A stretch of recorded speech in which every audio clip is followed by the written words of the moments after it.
Bienvenue dans ce décryptage.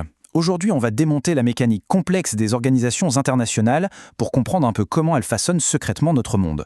On entend tout le temps parler de traités, de sommets mondiaux ou de résolutions aux informations, mais avouons-le, les rouages internes de ces mastodontes restent souvent un grand mystère pour le commun des mortels.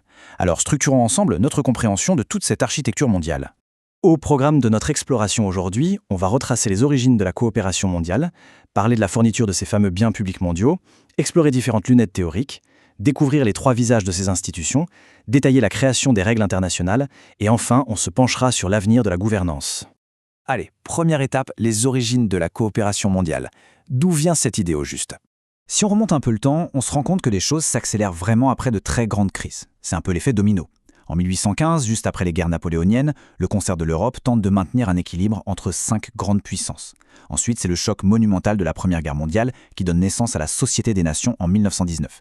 Et même si ça a été un échec, ça a vraiment posé les fondations administratives de ce qui deviendra, plus tard en 1945, l'ONU telle qu'on la connaît.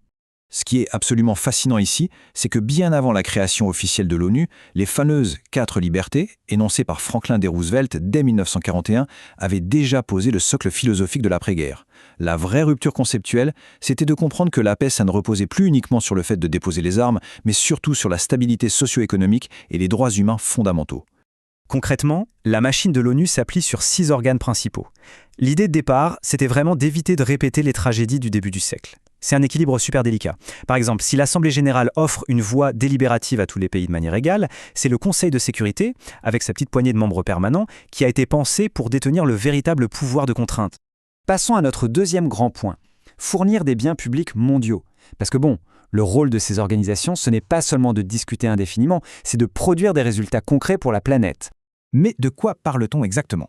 Eh bien, pensez à un climat stable, à la paix mondiale ou tout simplement au système métrique. Ce sont des choses qui appartiennent à l'humanité tout entière, personne ne peut en être exclu. Le vrai défi là-dedans, c'est le fameux problème du passager clandestin. C'est-à-dire quand certains pays profitent allègrement de ces avantages sans jamais mettre la main au portefeuille ni faire le moindre effort. C'est là qu'il faut vraiment faire la distinction entre l'objectif ultime, disons l'éradication totale d'une maladie, et les facilitateurs nécessaires pour y parvenir. En fait, les organisations internationales agissent le plus souvent comme des facilitateurs discrets. Ce sont elles qui organisent la logistique, financent la recherche et signent les traités pour que la victoire finale devienne possible. C'est un travail de l'ombre incroyable. On arrive à notre troisième point, les perspectives théoriques. Pour vraiment comprendre comment ces institutions fonctionnent, il faut chausser les bonnes lunettes d'analyse. D'abord, on assiste à un véritable choc des titans intellectuels. D'un côté, pour les réalistes, une organisation internationale n'a de valeur que si elle sert les intérêts militaires et la sécurité d'un État. Aux antipodes, le libéralisme voit plutôt ces institutions comme des contrats gagnant-gagnant, absolument essentiels pour huiler les rouages du commerce mondial et apaiser les tensions. Maintenant, si on chausse les lunettes du marxisme, la vision est tout autre. L'argument central ici, c'est que la politique et l'économie mondiale forment un seul système et qu'il est profondément biaisé. Cette théorie avance que les règles du jeu ont été écrites par les nations puissantes pour protéger leurs propres capitaux et maintenir les pays plus pauvres dans une position de dépendance. Ensuite, l'approche constructiviste nous offre une perspective fascinante.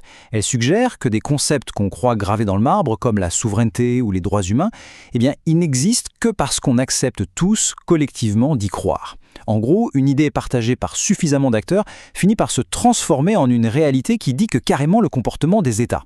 Enfin, la perspective féministe met le doigt sur un fait historique incontournable. Les bases des relations internationales ont été bâties presque exclusivement par et pour des hommes.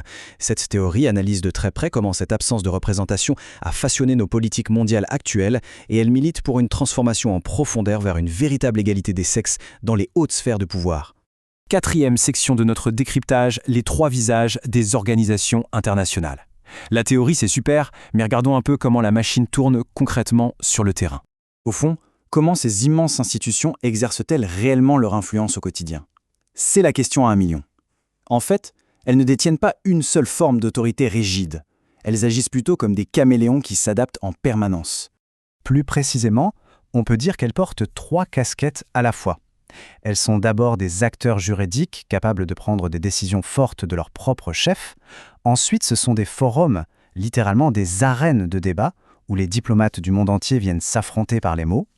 Et enfin, elles servent de ressources stratégiques, comme un outil de légitimité qu'un gouvernement peut utiliser pour justifier sa propre politique nationale. Ce qui nous amène très logiquement à notre 5e point, La réglementation internationale.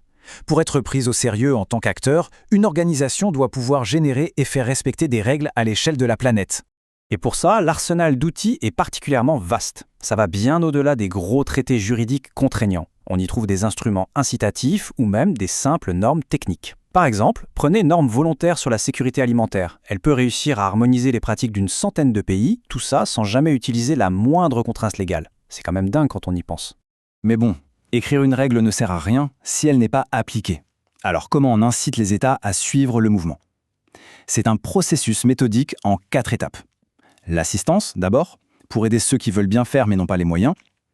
Ensuite, le contrôle de conformité, pour vérifier qui joue le jeu. Le plaidoyer, pour donner de la visibilité aux enjeux.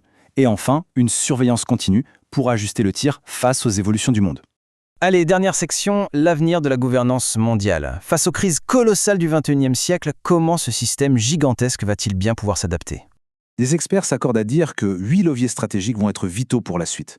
Si on veut que ces institutions continuent de nous fournir nos fameux biens publics mondiaux, il va falloir renforcer nos valeurs communes, développer un leadership beaucoup plus affirmé et surtout créer d'immenses réseaux collaboratifs qui intègrent enfin massivement la société civile et le secteur privé. Alors, pour conclure ce décryptage d'aujourd'hui, une réflexion un peu vertigineuse s'impose. On l'a vu, ces architectures internationales ont été pensées au milieu du XXe siècle. Sont-elles vraiment assez robustes aujourd'hui pour maintenir la cohésion d'un monde hyper connecté mais politiquement de plus en plus fracturé ? La façon dont ces géants vont évoluer dictera sans aucun doute si, oui ou non, on arrivera à sécuriser notre avenir commun. Voilà qui note vraiment matière à réfléchir.